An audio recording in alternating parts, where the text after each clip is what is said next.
You were source energy before you were in this body. And do you follow our thought that that source energy part of you still resides in non-physical? Sort of like the electricity passes through the walls of your building. You plug your toaster in and you toast toast, and someone would say, well, then why doesn't the electricity be the toaster? And we say, because the electricity is electricity, the toaster is the toaster. The source energy part of you is the source energy part of you. The physical part of you is the toaster. But it all works together, because here in your physical expression, you are exploring. You are out here on the leading edge. You are arriving at the new leading edge conclusions, which the source within you is then saying, we agree, and we have become the vibrational equivalent of it. You'd have to stand back pretty far in order to know what we know about the creation of things, about the creation of your planet, about the creation of what you call life on planet Earth. But we want you to know everything that is what you call manifestation, knock on wood, physical stuff that you can discern with your physical senses. Every bit of it was vibration first. Everything is a thought first, and then a vibrational thought that is thought upon longer, until in time, with enough attention to it, it takes shape and form. You are so sure of the reality that you live as you are discerning and agreeing with each other about so many of the conditions of your environment. You have divined your time-space reality in ways that you agree. You say, we see this room and we measure it and we come to agreement about how big it is. We know about square footage. We know about measurements. We know about distance. We agree on colors, most of us. We are in agreement with so many things because we are using our physical senses to decipher vibration. And what we want you to try to get your thoughts around, we know it isn't easy because the reality of your physical environment feels so permanent and so solid, so static and so real, but it is all vibration in motion, and it is all being interpreted by you who are perceiving it. What you see with your eyes is only a vibrational interpretation. What you hear with your ears, even what you smell and taste and feel with your fingertips, these are vibrational interpretations. And because you have been doing it for such a long time, and you've been in agreement with so many about it, you have this static reality that is this wonderful platform that you stand on so solidly. And we want you to understand that this reality that you think is so stable and solid is not at all static. It's changing constantly. It's changing and becoming and morphing to the degree that you in your physicalness will allow it to be. That's why we call this gathering the art of allowing. We want you to catch a glimpse of the way your world, your physical world, looks through the eyes of Source. Because when you begin to see your world through the eyes of Source, then you begin to distract yourself, to turn the other cheek, to withdraw your attention from the aspects of your planet and life on this planet that you do not want to replicate and repeat and teach to your children. And instead you turn your attention to the aspects that you do want to hold into your vibration, that you do want law of attraction to respond to. Now, you don't need to worry about law of attraction's response. It is always turned on. The law of attraction switch, always on. Which means whatever it is that you are offering vibrationally is being responded to. But the thing that most of you do not realize is that there are two aspects of your being to which law of attraction is responding. There is the non-physical part of you, which we've been explaining to you this morning, is always non-physically focused. And can you imagine how long that's been going on? And then there's the physical you that's been going on as long as the physical you's been going on, which is not that long. So there is this part of you that law of attraction is responding to, and this part of you that law of attraction is responding to. And what we want you to realize is the larger part of you is the dominant part of you. And because law of attraction is responding not only to who you were before you were born, but hear this, to who you really are as a result of being here in this physical body.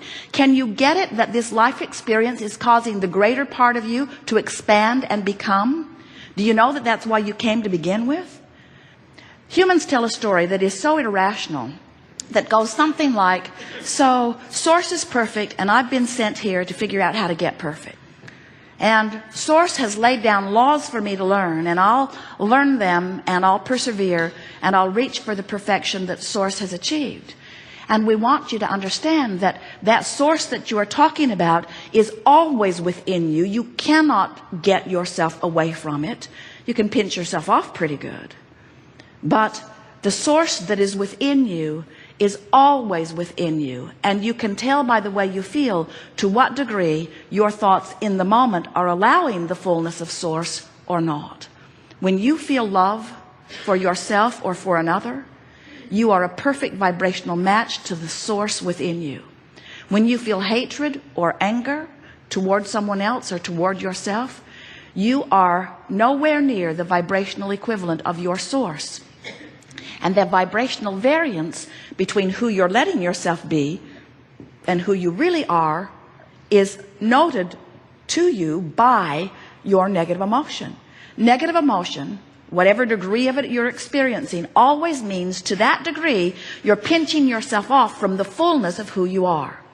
When you allow yourself in your physical human form to ride the rocket of desire that the source within you is riding, you feel passion, you feel enthusiasm, you feel love, you feel certainty, you feel flexibility and vitality, you are energized, you are in love with life. That is who you really are. And when you feel frustration, when you feel overwhelmment, when you feel anger or greater anger, when you feel rage or disappointment, when you feel fear or depression, you are pinching yourself off incrementally more and more and more and more and more from who you really are. So we want you to understand that the emotions that you feel are in every moment that you are feeling them, whether they feel like love or whether they feel like despair. The emotion that you are feeling is always, every single time, your indicator of your vibrational relationship between who life has caused you to become and who you're letting yourself be right here in this moment by virtue of whatever it is you're giving your attention to. Talk about moment by moment, segment by segment guidance. Talk about always having a bead on who you really are and what you really want and where you said you really want to go. This is sophisticated guidance that is with you always once you learn to read it. Your navigational systems in your vehicles are similar. They know where you are. They know where you are.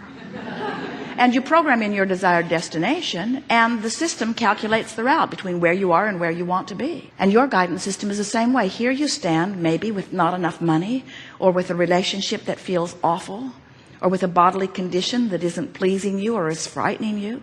Here you stand in that contrasting experience, sending out rockets of desires constantly for an improved experience. More rockets now than ever before, because knowing what you don't want helps you to identify what you do want. And the source within you not only rides those rockets, but becomes the vibrational equivalent of the new and expanded you. So the question that we want to put to you, and really what the Art of Allowing workshop is asking of you, are you right now, by virtue of what you're thinking and speaking, are you letting yourself keep up with you? Are you keeping up with who life has caused you to become? And if you are, we'll go right back to the first thing that we said to you this morning. If you are, then you're tuned in, tapped in, turned on. You feel great. If you are, then you are a vibrational extension. You are allowing yourself to be that extended version of you. Then you are seeing the world through the eyes of Source.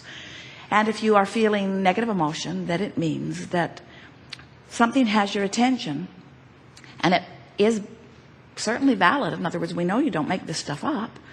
You're not making it up. You're observing it. You're not deliberately trying to hold yourself apart from who you are. But anytime you feel negative emotion, you are nevertheless doing exactly that. You're holding yourself apart from who you are. So what we're suggesting is that rather than letting an unwanted event train your vortex, train your vibration away from the vortex, train your vibration into compliance with unwanted things, where you just sort of go along with it because it's happening, we want you to be aware that you have the power of focus. And we want you to be aware that when you know what you don't want a little bit, you put its equivalent in your vortex. So when you sort of don't want something, you sort of want something, and that sort of wanted thing goes into your vortex. It's equivalent. It's the specifics of what you do want are equivalent to the specifics of what you don't want, and other way around. So by the time you've built something into this pathway of what you really don't want, you have, without knowing it, constructed a really specific what you do want over here in your vortex of creation. We call this vortex of creation, it's the bounce and the holding place where the evolved version of you is held in vibrational readiness for your attention to it. It's there. Now, if you're talking about manifestations, then you're probably not all that interested in these vibrational thought ways that have been carved out. But we want you to understand that the vibrational thought way that you've carved out is going to manifest depending upon where you eventually light in terms of your vibrational readiness. So we want to say to you, you can let unwanted things train your vibration into a match with what you don't want, and law of attraction will show you the evidence of where you are. Or you can let the vortex, which is the holding place for all things wanted, train you into a vibrational frequency, and the manifestation of those wanted things will show themselves to you. But what we really want, what we really want, what we want more than all other things put together, what we want, Jerry's always saying, Abraham, what do you want? What we want, what we want, what we want, what we want, what we want, what we want, is that you will accept the construction of these thought ways prior to their manifestation. Because if you will accept the thought ways of these creations, if you will accept the creation of your vortex, if you will accept the creation of the unwanted things, if you will accept that they are being created by your attention and therefore by your creation of thought ways, if you will accept that they are being created long before they manifest, and you will pay attention to how you feel during the creation process, not only two things will happen. Two really good things. One so much better than the other, but we're in disagreement with you about which one is the better thing. Two things will happen. One thing is sure, the manifestation of what you're focusing upon the most will happen. It will happen. It's law. It will happen.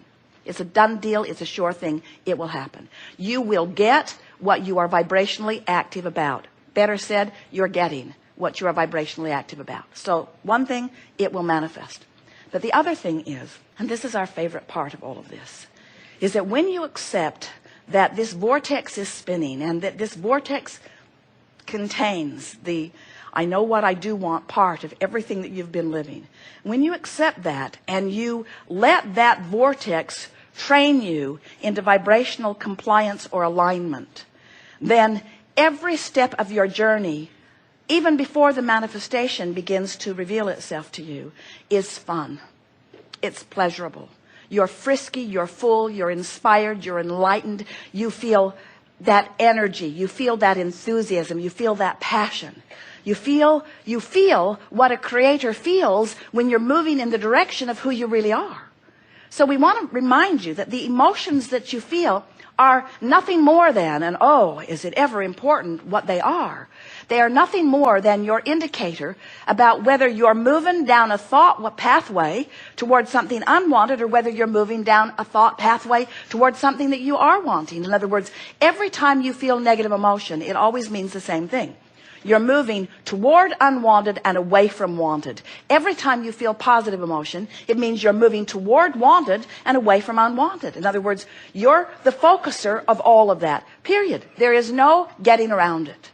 So when you use excuses like it's interesting, or it's happening, it's a world event, and it's happening, and I don't want to be unaware, when you use excuses like, well, I need to be informed, when you use excuses like, well, it's true, when you use excuses like, well, I need to explain it to someone, or they don't get me unless I really get involved, or I won't be taken seriously unless I have a really objective viewpoint about things. There are all kinds of such flawed reasoning, bogus reasons that you use for your explanation of why you focus away from who you are, that we come and get a little rowdy in our explanation that you are the creator of your experience and you are building constant thought ways.